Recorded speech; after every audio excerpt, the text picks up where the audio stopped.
थोड़ा ये मोबाइल वाले मित्र जरा पीछे वालों का ध्यान रखें कि अपने पीछे भी कोई है।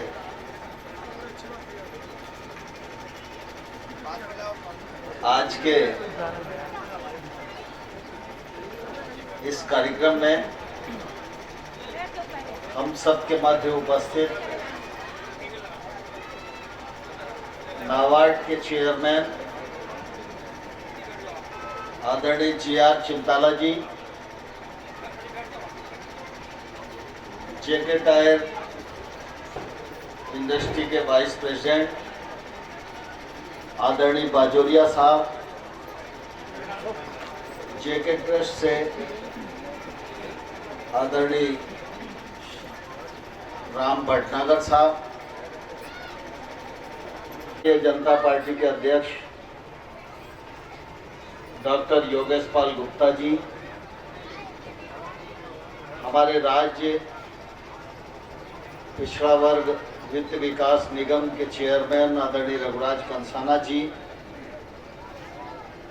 पूर्व मंत्री आदरणीय श्री, एकदम थोड़ा नए प्रकार का है।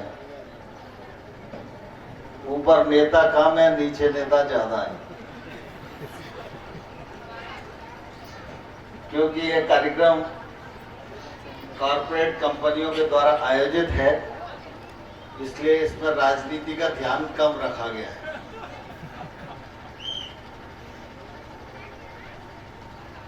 लेकिन आज का दिन निश्चित रूप से अच्छा है। आज सुबह ग्वालियर में अपना कृषि विश्वविद्यालय में नाबार्ड के सौजन्य से लगभग 8 करोड़ रुपए की लागत से एक इको सेंटर का उद्घाटन संपन्न हुआ। कृषि व्यवसाय उद्यमिता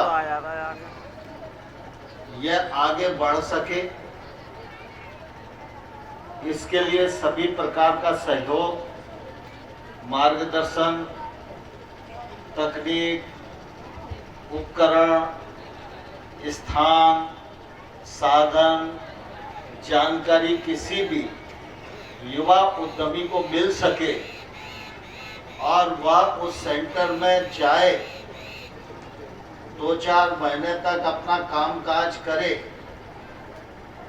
और जब उसका कामकाज स्थापित होने की स्थिति में आ जाए तो फिर सेंटर से अलग जाकर वो अपना कार्य जो इस पूरे अंचल में कृषि उद्यमिता बढ़ाने के लिए, रोजगार के अवसर सृजित करने के लिए और किसान को अपनी उपज का वाजिब दाम मिले, इस दिशा में एक महत्वपूर्ण कदम है।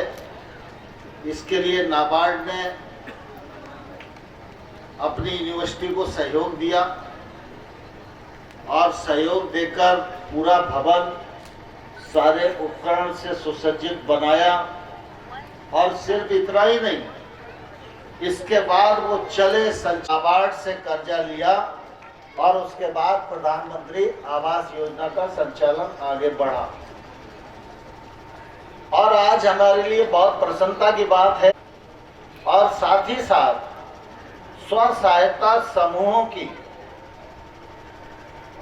सुदृढ़ीकरण हो, उनको साधन मिले, इस दिशा में उन्होंने मुरैना क्षेत्र में काफी काम किया है। आज ही इसी कार्यक्रम में यहाँ पर बैठी हुई बहनों को 9 करोड़ रुपया नाबार्ड की तरफ से उपलब्ध होने वाला है। 9 करोड़ की रकम कम नहीं होती, लेकिन नाबार्ड ऐसा देश भर में करते रहते हैं। इसी प्रकार से आज बाजोरिया जी यहाँ उपस्थित हैं, जेके टायर इंडस्ट्री हमारे यहाँ की सबसे बड़ी इंडस्ट्री है और जेके टायर भी लगातार इस दिशा में कोशिश करते रहते हैं कि गरीबी उन्मूलन की दृष्टि से हो सकता है। इस दिशा में काफी लंबे समय से उनका प्रयत्न चल रहा है और मुझे प्रसन्नता है, जब कोरोना आया था और ऑक्सीजन की हयात तौबा मच रही थी, तो चूंकि वो हयात तौबा पोरसा से लेकर श्योपुर तक थी, तो मैंने बहुत सारे लोगों को बात की।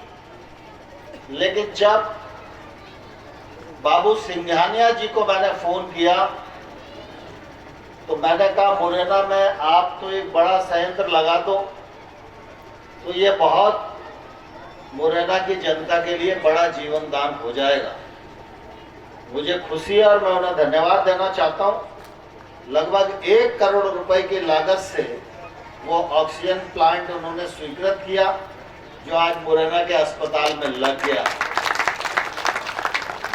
आज भी 6 एआई केंद्र हैं। पशुधन विकास के लिए हमारे जिले में 14 और केंद्र आज से प्रारंभ किए जा रहे हैं। ये 14 केंद्र प्रारंभ होंगे। इनका कवरिंग एरिया 180 गांव होगा। 180 गांव में सैकड़ों परिवारों के हजारों पशुओं की नस्ल में सुधार होगा, दूध का उत्पादन बढ़ेगा, उनकी आय बढ़ेगी और जब गाय दुधारू होगी तो हमारे यहाँ पुरानी कहावत है, दुधारू गाय की 2 लातें भी बर्दाश्त करना पड़ती है। गांव में है क्या नहीं?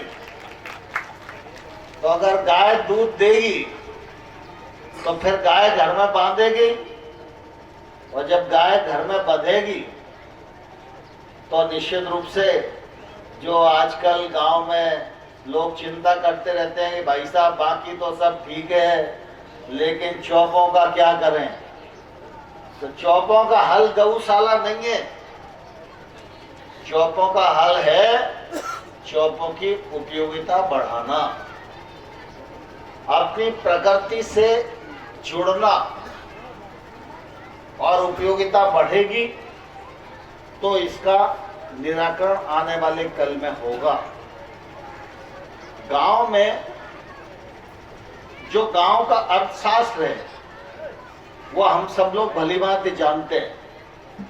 वो अर्थशास्त्र थोड़ा टूट गया है। पहले क्या था, पहले गांव में प्लेटें खत्म हो गई, अब प्लेटें डालो तो उसके लिए डॉक्टर क्या कहता है, दवाई तो मैं दे रहा हूं लेकिन बकरी का दूध इनको पिलाओ। अब ये बकरिया का दूध अगर बचपन में पिला देते तो प्लेटें गिरती ही नहीं। अब बकरिया पल नहीं रही तो बकरिया का दूध कोई पिला नहीं रहा, तो कभी ना कभी तो गिरेगी ही ना। तो घर में ऐसा एक समग्र ताना बाना था। और खेती की दृष्टि से भी आप देखो तो बाजार से कम चीज खरीदना पड़ती है। घर में गेहूं की जरूरत है, बाजरा की है, जौहरी की है, अलसी की है, सरसों की है, अरहर की है, मूंग की है, उड़द की है, मोठ की है, रमास की है। ₹1 की सब्सिडी दे रहे थे खाद के लिए।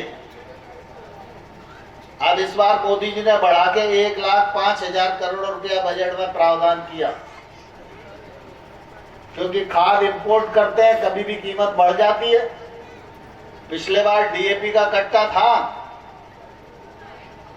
तो आपको 1200 में तब मिल रहा है जब एक कट्टा पे 1650 रुपया आपके खाते में सरकार सब्सिडी दे रही है।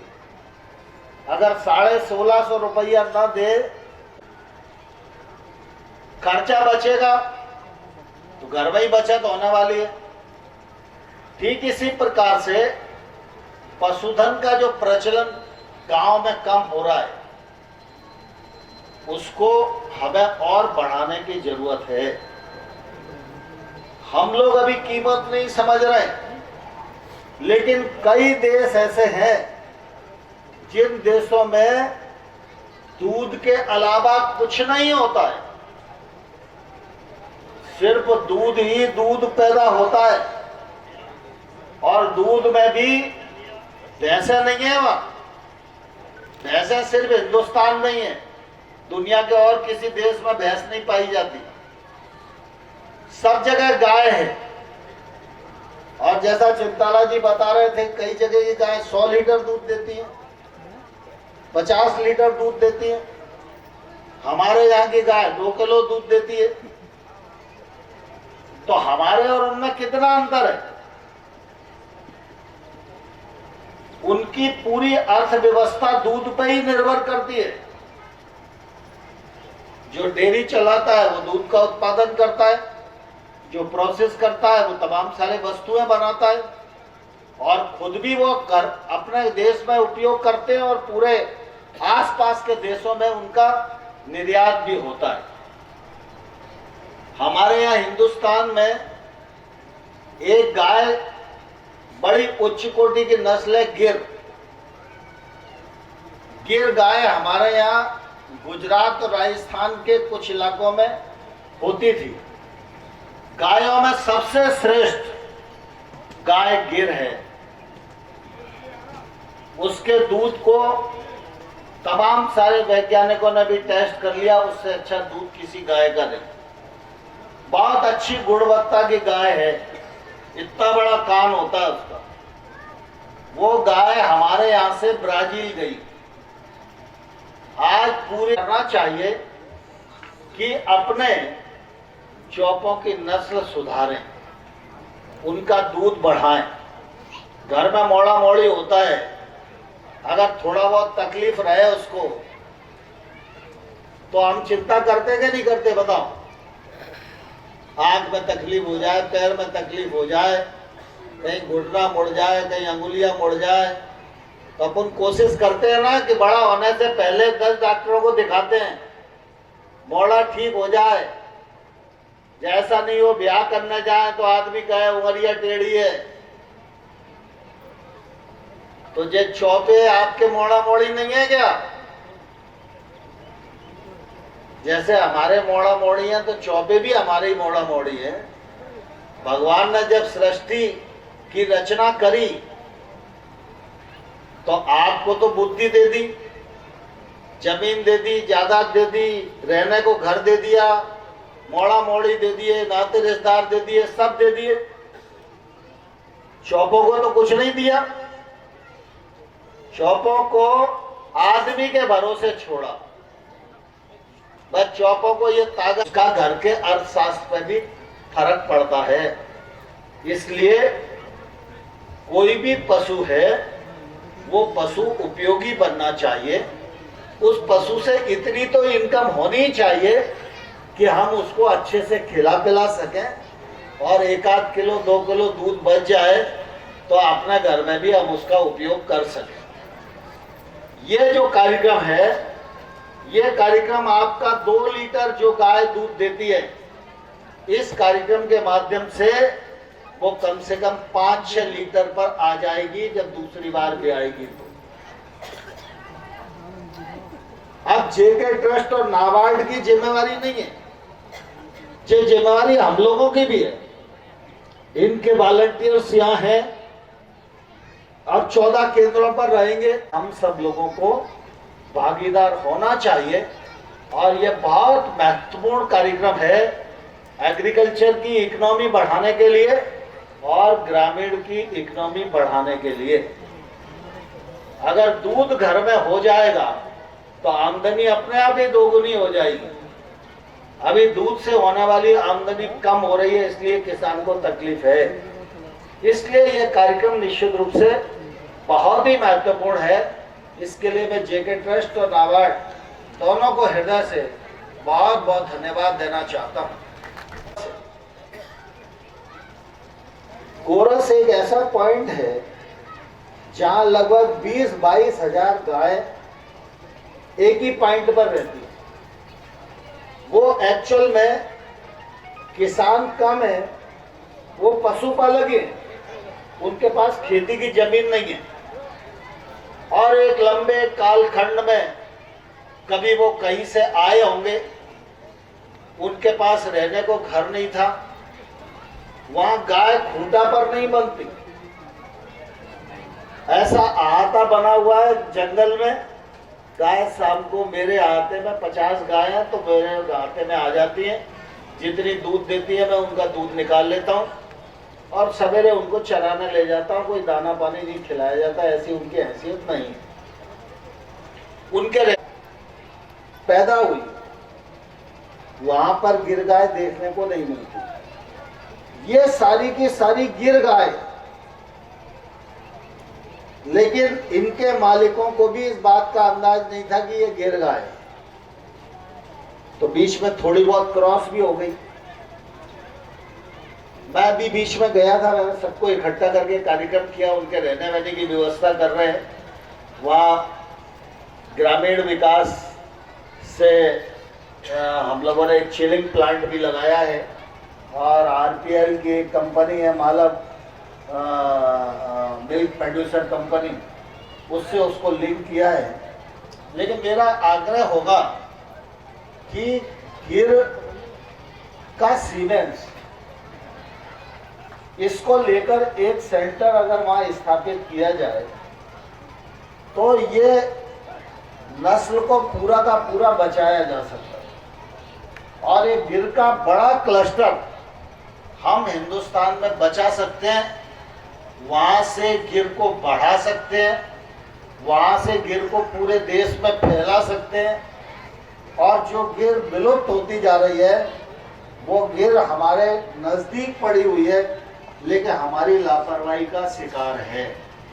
तो इस मामले में भी आपकी टीम अगर एक बार जाए और वहां देख कर आए, वहां चारा विकास कार्यक्रम के लिए भी मैंने प्रबंध किया है, उनके दूध का अच्छा दाम मिल जाए उसका भी प्रबंध किया है। लेकिन उस नस्ल को बचाना और उस नस्ल को विकसित करना और जो क्रॉस हो गई है उसको कैसे परिवर्तित करना, इसका अध्ययन और इस पर अगर काम होगा तो मैं सोचता हूं कि देश के लिए बहुत अभूतपूर्व हमारे मिशन का योगदान हो सकेगा। आज ये कार्यक्रम काफी लंबे समय से प्रशिक्षित था। चितला साहब हमेशा मुझे बोलते रहते थे कि जब आप चलोगे तभी कार्यक्रम करेंगे, तो मैं आज आया था और दोनों कार्यक्रम आज हुए। मुझे लगता है ये दोनों कार्यक्रम हमारे ग्रामीण जीवन में बदलाव लाने के लिए बहुत महत्वपूर्ण है। आप सबका सहयोग इन कार्यक्रमों को मिले। बहुत ज़्यादा एग्रीकल्चर की योजनाओं पर बोलने की आवश्यकता नहीं है, मैं हमेशा आपके बीच में आता रहता हूं और बोलता रहता हूं। मुझे यहाँ पटेल साहब ने कुछ दरखास्त दी है, निश्चित रूप से उन पर भी मैं काम